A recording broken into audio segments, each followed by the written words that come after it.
Halo, Assalamualaikum warahmatullahi wabarakatuh. Nama saya Titin Supriyatin dari kelas 1A Virtual.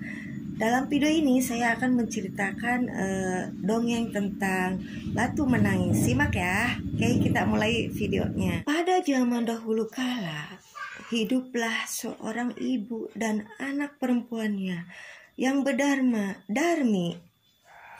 Ayah Darmi sudah meninggal saat Darmi masih kecil. Dahulu mereka hidup berkecukupan, namun setelah ayahnya meninggal, ibu Darmi harus bekerja keras di ladang demi hidup mereka. Karena setiap hari bekerja di ladang, kulit ibu Darmi jadi kian gelap dan berat tubuhnya juga menyusut. Semua dilakukan demi Darmi putri satu-satunya. Namun apa yang dilakukan Darmi tidak membantu ibu kerjanya. Kerjanya setiap hari hanya berdandan saja, karena takut kulitnya jadi gelap seperti ibunya. Suatu hari ibu Darmi tidak bekerja di ladang. Dia akan bekerja sampai sore karena musim panen sudah tiba. Ibu Darmi berkata kepada Darmi, "Darmi, bisakah kamu memasak hari ini, Nak? Ibu tidak bisa pulang siang hari ini karena harus menyelesaikan panen hari ini. Jika sudah selesai masak, maukah kamu membantu ibu, Nak?" Darmi sedang menyisir rambutnya yang indah, lalu menjawab, "Tidak mau, Bu.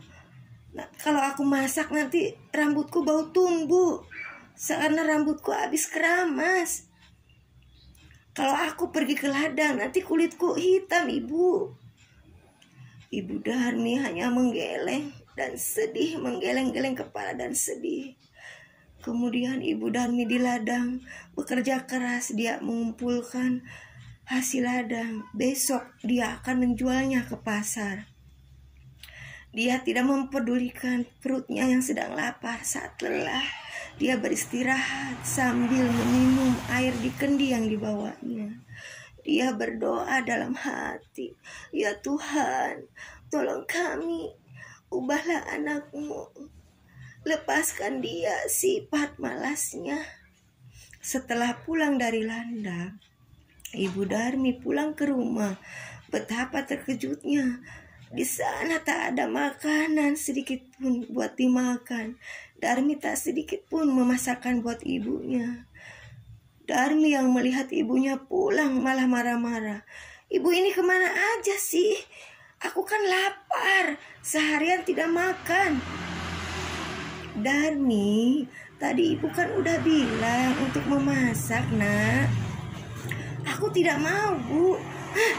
Darmi sambil meninggalkan kamarnya dan juga lelah. Keesokan harinya, ibu Darmi sudah bersiap-siap hasil panennya. Dia akan pergi ke pasar. "Darmi, ikutlah ibu ke pasar, Nak. Ibu membutuhkanmu untuk membawa hasil panen ladang kita." "Ah, gak mau, Bu, nanti kulitku kotor. Apalagi kan pasar, nanti becek, Bu. Aku gak bisa membayangkan kulitku yang bersih nanti ikutan kotor." Akhirnya ibunya ke pasar membawa hasil ladangnya itu sendirian. Sorenya ibu Darmi membawa uang hasil panen. Tidak terlalu banyak, hanya cukup untuk kebutuhan beberapa hari. Darmi yang melihat ibunya sedang membawa uang segera mendekati ibunya. "Bu, bedakku habis. Beliin dong, Bu." Kemudian ibu Darmi menjawab, "Iya, ibu besok akan belikan. Tapi kamu harus ikut ya, Nak. Takut ibu salah beli." Akhirnya Darmi dengan terpaksa ikut bersama ibunya. Tapi Darmi berbisik kepada ibunya, "Bu, nanti kita jalannya jangan berdampingan ya. Ibu di belakangku saja." "Kenapa, Nak?" "Pokoknya ibu jalan di belakang saya." Darmi sebenarnya malu berjalan dengan ibunya karena kulitnya yang gelap. gelap dan wajah yang tidak terawat.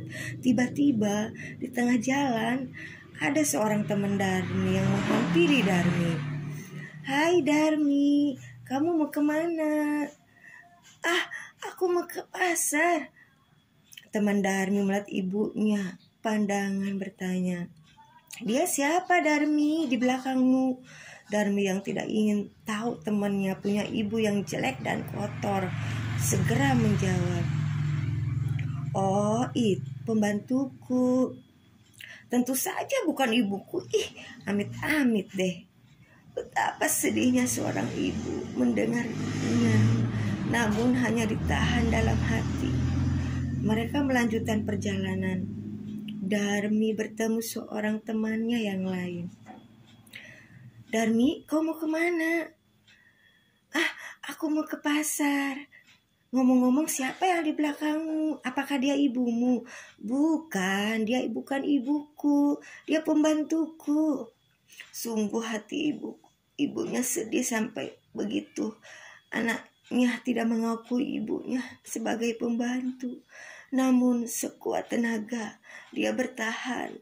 Sampailah Darmi di pintu pasar. Saat mereka akan memasuki pasar, lagi-lagi Darmi ketemu temannya yang lain. "Darmi, tumben kamu pergi ke pasar." Siapa yang berjalan di belakangmu Darmi?" "Itu pembantuku." Ibu Darmi tak kuasa menahan air matanya. Dia sudah tak tahan lagi. Maka dia pun berdoa dalam hati,